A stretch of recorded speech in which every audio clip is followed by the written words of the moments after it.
السلام علیکم پیارے پیارے اسلامی بھائیوں، سبسکرائب کریں ہمارے چینل کو اور بیل آئیکن کو دبائیں جس سے آپ کو ہماری ہر ویڈیو کی نوٹیفیکیشن ملتی رہے۔ نبی پاک صلی اللہ تعالیٰ علیہ وسلم اپنے گھر سے نکل کر سیدھے سیدنا ابو بکر صدیق کے گھر گئے۔ یہ ہجرت کی رات ہے۔ آپ کو جب اللہ کی طرف سے حکم ہوا کہ آپ مکہ مکرمہ چھوڑ کر مدینے کی طرف روانہ ہو جائیں تو حضرت ابو بکر صدیق اپنے گھر میں تیاری میں تھے، اٹھے اور رات کو چل پڑے۔ یہ رات کا وقت تھا۔ حضرت ابو بکر صدیق کے گھر میں آپ کی بیٹیاں تھیں اور آپ کی زوجہ اور آپ کے والد ابو قحافہ نابینا ہو چکے تھے، لیکن وہ ایمان لائے ہوئے نہیں تھے اس وقت تک۔ حضرت ابو بکر صدیق نے صرف اپنی بیٹی حضرت اسماء سے کہا تھا کہ ہم سفر پر جا رہے ہیں، بابا کو کہنا مت اور اپنا خیال رکھنا۔ تو کچھ چیزیں حضرت ابو بکر صدیق نے ایک گٹھری میں پتھر سب ڈال کر باندھ کر ایک طاق میں رکھ دیا کہ انہیں پتہ تھا کہ ان کے والد جو ہے یہ پوچھیں گے کہ ابو بکر سارے پیسے بھی گھر سے لے کر کے گیا ہے۔ تو حضرت اسماء جو ہے اس کام پر تھیں کہ اپنے دادا بوڑھے تھے، وہ دوسرے دن جب ان کو پتہ چلا کہ حضرت ابو بکر گھر پر نہیں ہیں اور جا چکے ہیں تو وہ آئے اور اپنی پوتی اسماء سے کہا کہ دیکھو ذرا کہ ابو بکر سارا سامان لے کے تو نہیں گیا۔ تو پتھروں کی گٹھری جو رکھی ہوئی ہوتی، حضرت اسماء جو ہے اپنے دادا کا ہاتھ لے جا کر وہاں لگاتی، کہتی سارا سامان یہی ہے، یہاں رکھا ہوا ہے، بندھا ہوا ہے، آپ بے فکر رہیں۔ یہ نبی پاک صلی اللہ تعالیٰ علیہ وسلم پر سب کچھ لٹانے والا گھرانہ تھا حضرت ابو بکر کا۔ حضرت ابو بکر حضور کے ساتھ نکل تو گئے، لیکن جو ڈائریکشن میں جانا تھا، کیونکہ مدینے جا رہے تھے، حضرت ابو بکر صدیق نے ہی عرض کیا یا رسول اللہ صلی اللہ علیہ وسلم، ہمارے نکلتے ہی مکہ میں شور مچ جائے گا اور سارے لوگ ہماری تلاش میں نکل پڑیں گے، اور سب کو یہ معلوم ہوگا کہ ہم جائیں گے تو صرف مدینے ہی جائیں گے، کیونکہ ہمارے لیے سب سے بہترین سیف جگہ وہی ہے، سب کو پتہ ہے۔ لہٰذا ہم مدینے کے ڈائریکشن پر نہیں چلتے، تھوڑا اپوزٹ ڈائریکشن چلیں گے، اور جب یہاں تلاش ان کی سب تھوڑی بند ہو جائے پھر ہم آگے کا سفر کریں گے۔ حضرت ابو بکر صدیق کے اس مشورے پر حضور اکرم صلی اللہ علیہ وسلم دوسرے ڈائریکشن میں چلنے لگے۔ آپ نے مشورہ پسند فرمایا، اور اسی وجہ سے یہ ثور پہاڑ، جبل ثور جو ہے مکہ میں ہے آج بھی، یہ بھی تقریباً حرم شریف سے 5 کلومیٹر کے فاصلے پر ہوگا، لیکن یہ مدینے کے راستے میں نہیں آتا ہے، یہ اپوزٹ ڈائریکشن میں آتا ہے۔ تو ثور پہاڑی ہے، ایک بہت اونچا پہاڑ ہے، 5000 فٹ اونچا پہاڑ ہے۔ وہاں پہنچنے کے بعد حضرت ابو بکر صدیق نے عرض کیا یا رسول اللہ صلی اللہ علیہ وسلم، میں اس پہاڑ کے اوپر ایک غار کو جانتا ہوں، بہت محفوظ جگہ ہے، ہم وہاں رہ لیں گے 1-2 دن، اس کے بعد آگے کا سفر طے کریں گے۔ نبی پاک صلی اللہ علیہ وسلم نے اس مشورے کو بھی پسند فرما لیا، اور پھر جب ثور پہاڑی کے قریب پہنچے تو اوپر چڑھنا شروع کیا۔ یہ بہت اونچا پہاڑ ہے، اور جب چڑھنے لگے تو نبی پاک صلی اللہ علیہ وسلم کو تھکان محسوس ہوئی، تو سیدنا ابو بکر صدیق نے اپنے کندھے پیش کیے، یا رسول اللہ صلی اللہ علیہ وسلم آپ میرے کندھوں پر سوار ہو جائیں، اور رسول اقدس صلی اللہ علیہ وسلم کو اپنے کندھوں پر بٹھا کر کے اوپر تک آپ نے سفر فرمایا۔ آج میں جانتا ہوں، ہم گئے تھے، 2 سیب اور 1 پانی کی بوتل ہاتھ میں بھاری پڑ جاتی ہے۔ چڑھتے وقت لوگ کچھ نہ کچھ لے لیتے ہیں، لیکن کسی کے ہاتھ میں کچھ ہے تو چڑھنا اتنا بھاری ہو جاتا ہے کہ لوگ اپنا سامان بیچ بیچ میں چھوڑ جاتے ہیں، کہ اوپر چڑھنے کے لیے خالی ہاتھ ہونا پڑتا ہے۔ اس دن مجھے احساس ہوا تھا، جا کر کے آنے کے بعد کتنے دن تک تو پٹھے درد کرتے ہیں، تھوڑا تھوڑا تھوڑا کرتے کرتے کوئی چڑھان ہوتی ہے، کئی بار بیچ میں الٹی آ جاتی ہے، چکر آ جاتے ہیں، کوئی آج تک باضابطہ سیڑھیاں نہیں بنی ہیں، اسی طرح سے چڑھنا ہے۔ اور اس دن اندازہ ہوا کہ صدیق اکبر نے بار نبوت کو اٹھایا تھا اپنے کندھوں پر، اور وہاں تک لے جانے کے بعد وہ جو جانثاری ہے سیدنا ابو بکر صدیق کی، وہ کمال کی ہے، تاریخ میں اسی لیے آپ کے لقب میں سب سے زیادہ حضرت ابو بکر صدیق ہے. اگر اردو میں یاد کرتے ہیں تو یار غار. یار غار کا مطلب غار کا ساتھی. اور قرآن نے بھی اس کا ذکر فرمایا. قرآن میں بھی اس کا ذکر آیا ہے کہ یاد کرو اے محبوب جب آپ غار میں تھے اور آپ کے ساتھی آپ کے ساتھ تھے. ایک ہی ساتھی کا ذکر اللہ نے فرمایا ہے 10ویں پارے میں. اس غار میں جانے کے بعد حضرت ابو بکر صدیق نے حضور پاک صلی اللہ علیہ وسلم کو باہر بیٹھنے کے لیے عرض کیا. خود جا کر اس غار کی پوری صفائی فرمائی اور اس کے سوراخ کو کپڑے پھاڑ پھاڑ کر کے بند کر دیا کہ کوئی کیڑے مکوڑے نہ آئیں. اور نبی پاک صلی اللہ علیہ وسلم کو غار کے اندر لے جا کر آرام کرنے کی عرض کی. لیکن ایک سوراخ پر آپ اپنے پاؤں کی ایڑی لگا کر بیٹھے تھے. نبی پاک صلی اللہ تعالیٰ علیہ وسلم وہاں آرام کرنے کی غرض سے گئے. اس غار کو ابھی بھی آپ جا کر کے دیکھیں گے تو اتنا چھوٹا ہے کہ کھڑا نہیں ہو سکتا اندر کوئی, صرف بیٹھ سکتا ہے, کھڑے ہونے والی جگہ نہیں ہے وہ.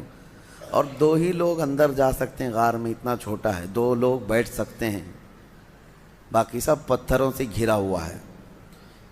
تو روایات میں ہے مشہور کہ ایک سانپ حضور پاک صلی اللہ تعالیٰ علیہ وسلم کی خوشبو پا کر وہاں پہنچ گیا آپ کی زیارت کے لیے, لیکن اندر جانے کے سارے راستے بند تھے. تو ایک راستہ جس پر آپ نے ایڑی لگا رکھی تھی, صدیق اکبر نے پاؤں پر ان کے سانپ کاٹنے لگ گیا کہ یہ پاؤں ہٹائیں تو میں اندر جاؤں اور دیدار مصطفیٰ کر لوں. لیکن حضرت ابو بکر صدیق ہیں کہ پیر ہٹانے کو تیار نہیں. زہر چڑھتا ہوا ان کے ران تک آ گیا اور ان کا جسم پیلا پڑنے لگ گیا. اور نبی پاک صلی اللہ علیہ وسلم آرام کر رہے ہیں. درد کی شدت بڑھ گئی.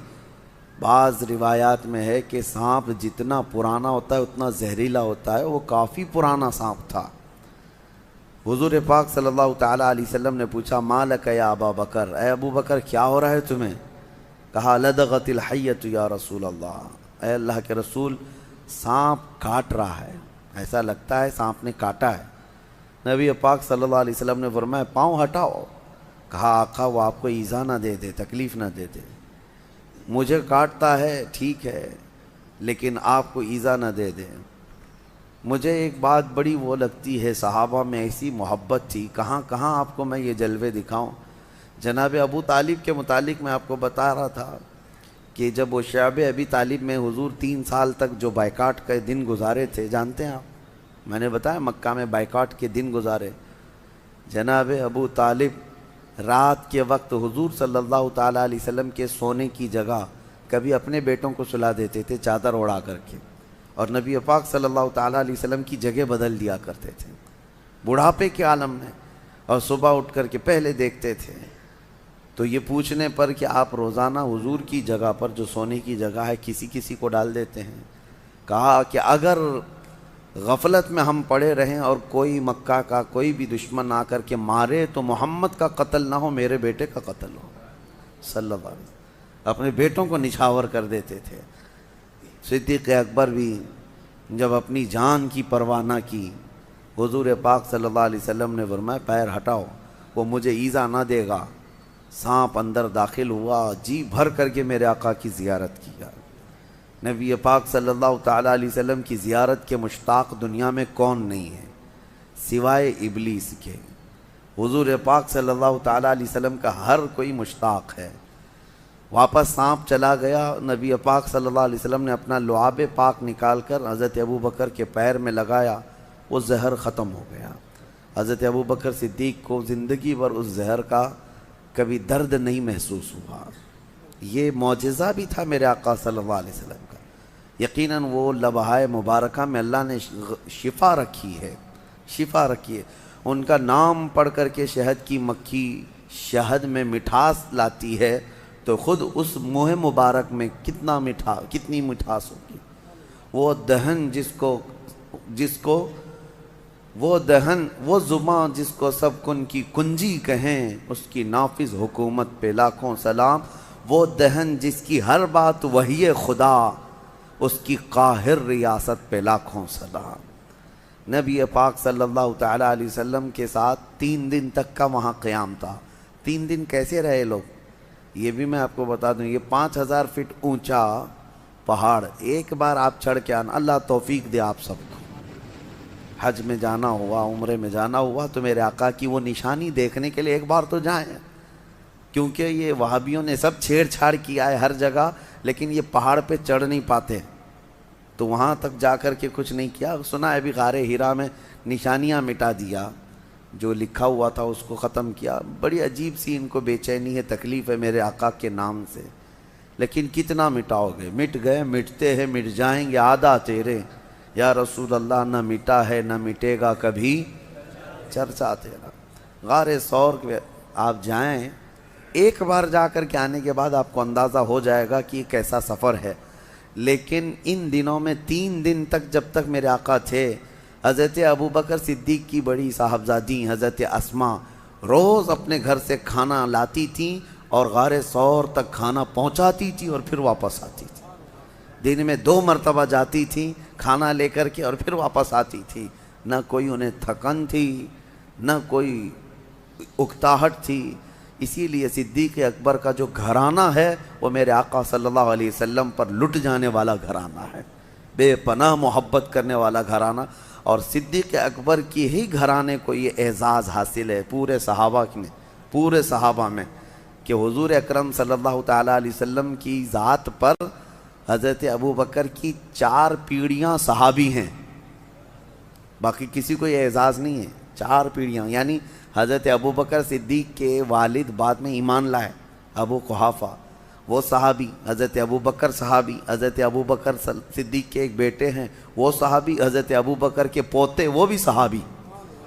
حضور اکرم صلی اللہ علیہ وسلم کی زندگی میں یہ 4 پیڑھیاں ایمان بھی لائیں اور سب کے سب صحابیت کا شرف بھی پائی، پورا خاندان نچھاور کیا ہوا ہے۔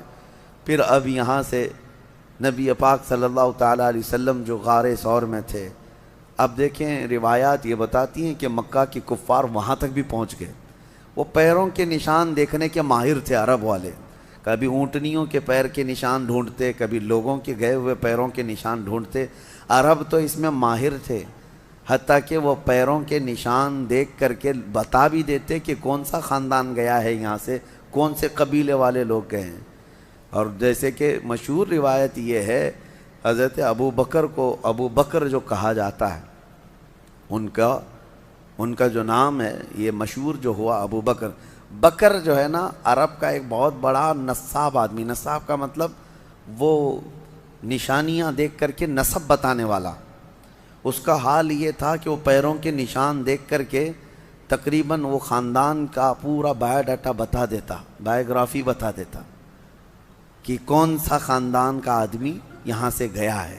تو وہ بکر بہت مشہور تھا کہ نسب پورا بتاتا ہے۔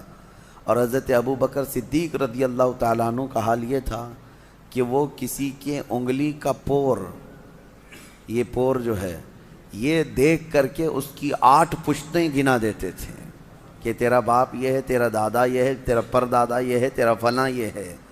حضرت ابوبکر صدیق نسب کے اس میں اتنے ماہر تھے، اسی لیے آپ کو کہا گیا وہ تو بکر ہے جو ایک خاندان بتاتا ہے، یہ بکر کا باپ ہے جو 8 پشتوں تک بتا دیتا ہے، ابو بکر۔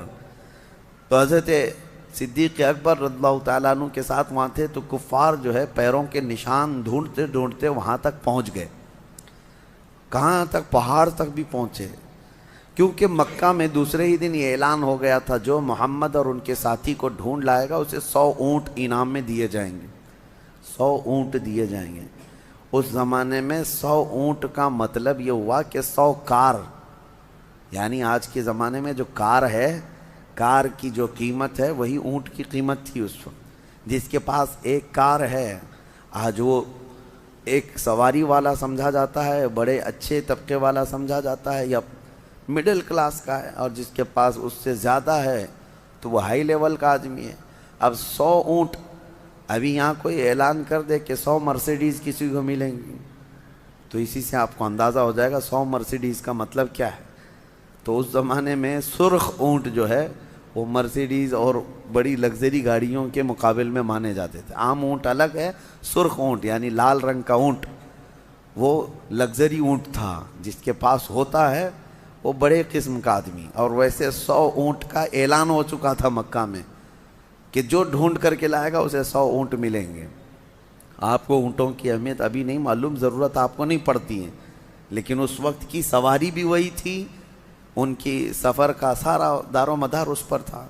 اس انعام کے چکر میں در در کی لوگ جو ہے خاک چھان رہے تھے، ڈھونڈ رہے تھے، اور ڈھونڈتے ڈھونڈتے وہاں تک پہنچ بھی گئے تھے۔ اب غار تک بھی پہنچ گئے، یہاں تک کہ اس مقام تک پہنچے کہ اگر وہ اپنے پیروں کی ایڑیاں اٹھا دیتے تو حضور پاک صلی اللہ علیہ وسلم اور حضرت ابوبکر ان کو صاف نظر آ جاتے ہیں۔ حضرت ابوبکر غار میں بیٹھے ان کی گردنیں دیکھ رہے تھے، لیکن کفار و مشرکین حضور کو اور حضرت ابوبکر کو دیکھ نہیں پا رہے تھے۔ غار کے دہانے تک، منہ تک تو پہنچ گئے۔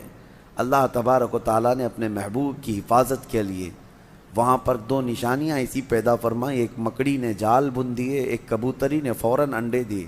یہ نشانی تھی اس زمانے میں کہ جہاں کبوتری انڈے دیتی ہے انسانوں کا آنا جانا نہیں ہوتا، اور مکڑی نے جال لگایا، اس کا مطلب اگر کوئی اندر گیا آیا ہوا ہوتا تو جال ٹوٹ چکا ہوتا، اور مکڑی کو جال لگانے میں کافی وقت لگ جاتا ہے، اتنا گھنا جال لگا دیا تھا مکڑی نے چند گھنٹوں میں۔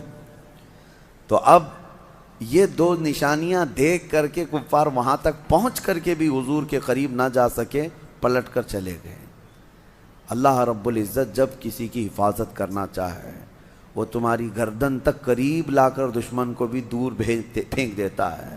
اعلیٰ حضرت فاضل بریلوی رضی اللہ تعالیٰ عنہ فرماتے ہیں، جان ہے جان ہے جان کیا نظر آئے۔ حضور جو ہے جان کائنات ہیں، اور جان کس کو نظر آتی ہے؟ جان ہے جان کیا نظر آئے، کیوں عدو گرد غار پھرتے ہیں، وہ سوئے لال ازار پھرتے ہیں، تیرے دن اے بہار پھرتے ہیں۔ نبی پاک صلی اللہ تعالیٰ علیہ وسلم کو وہ قریب آ کر کے بھی دیکھ نہ سکے۔ یہ دونوں چیزیں نشانیاں بن گئی۔ اسی لیے بزرگوں نے لکھا ہے کہ نہ مکڑی کو مارو نہ کبوتر کے ساتھ زیادتی کرو، یہ دونوں میرے آقا صلی اللہ تعالیٰ علیہ وسلم کی ناموس کی حفاظت کرنے والے پہرے دار ہیں، جس کو آج کہتے ہیں نا محافظ ناموس رسالت۔ یقیناً میرے آقا صلی اللہ تعالیٰ علیہ وسلم کی عزت کی پہرے داری کرنے والی مکڑی بھی ہے اور کبوتری بھی ہے، اور دونوں عزت پائے ہوئے لوگ ہیں۔ مکڑی کو مارنا منع ہے، ہاں بس یہ ہے کہ اس کے جال کو صاف کریں لیکن اس کو نہ ماریں۔ بعض بزرگوں نے حیات الحیوان ایک کتاب ہے حیوانات، علامہ کمال الدین دمیری رحمۃ اللہ علیہ کی، اس میں تو انہوں نے لکھا ہے کہ مکڑی کو مارنے والے کو کئی طرح کی بیماریاں لگ جاتی ہیں، کئی طرح کی بیماریوں میں وہ ملوث ہو جاتا ہے، اس کو نہ مارے، اس لیے کہ اس کو اعزاز ہے میرے آقا صلی اللہ علیہ وسلم کی حفاظت میں اپنا جال بن دیا تھا۔ اور دوسری چیز کبوتری کا بھی ہے۔ کبوتری ایک ایسی، کبوتر ہی سمجھ لیں، ایک ایسا پرندہ ہے جس کو اللہ تعالیٰ نے یہ اعزاز بخشا ہے۔ آج بھی اگر کوا آ جائے تو بھگا دیتے ہیں، کبوتر آئے تو کوئی بھگاتا نہیں۔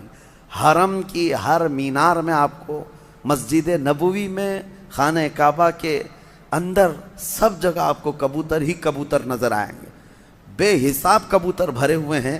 لیکن کبھی آپ جا کر کے دیکھنا، نہ مسجد نبوی میں وہ بیٹ کرتے ہیں، نہ حرم پاک میں کہیں پخانہ ان کا پڑا ہوا ملتا ہے، گندگی نہیں پھیلاتے۔ لیکن وہ کریں نہ کریں، اپنی جگہ پر ہزاروں لاکھوں پرندوں میں حرم میں رہنے کا شرف اگر کسی پرندے کو ہے تو وہ کبوتر کو ہے۔ وہ میرے آقا کی جالیوں کے پاس بھی آتے ہیں، نبی پاک صلی اللہ علیہ وسلم کے گنبد پر اپنا بسیرا کیے ہوئے ہیں ہزاروں کی تعداد میں۔ بہرحال وہ ان کی قسمت ہے، اور اللہ تعالیٰ نے اس کو یہ اعزاز دیا۔ خالی وہاں مکہ اور مدینہ میں نہیں، آپ جہاں کے بھی مقدس مقامات دیکھیں گے کبوتر وہاں مل ہی جاتے ہیں۔ کبوتر کی یہ فطرت ہے، مزاج ہے، وہ مقدس مقامات میں اپنا گھر بناتے ہیں، مسجدوں کو، مزارات کو، وہیں پر وہ اپنے گھر بناتے ہیں۔ یہ اعلیٰ نسب ہونے کی بھی علامت ہے اور اچھے اشرف مزاج ہونے کی بھی علامت ہے۔ بہرحال 3 دن کے بعد میرے آقا صلی اللہ علیہ وسلم نے وہاں سے آگے کا سفر فرمایا۔ پھر مکہ والوں میں سے کچھ لالچی بیچ راستے میں آ بھی گئے اور حضور کو دیکھ بھی لیا، پکڑنے کی کوشش بھی کی۔ انشاءاللہ العزیز آگے کے سفر کے احوال کل عرض کرتا ہوں، اللہ نے اگر زندگی باقی رکھی۔ اللہ کریم میرے آقا صلی اللہ علیہ وسلم کی سچی پکی عقیدت و محبت نصیب فرمائے، میرے آقا کے جلووں میں زندگی دے اور میرے آقا کے قدموں میں موت عطا فرمائے۔ وآخر دعوانا ان الحمد للہ رب العالمین۔ السلام علیکم پیارے پیارے اسلامی بھائیوں، سبسکرائب کریں ہمارے چینل کو اور بیل آئیکن کو دبائیں جس سے آپ کو ہماری ہر ویڈیو کی نوٹیفیکیشن ملتی رہے۔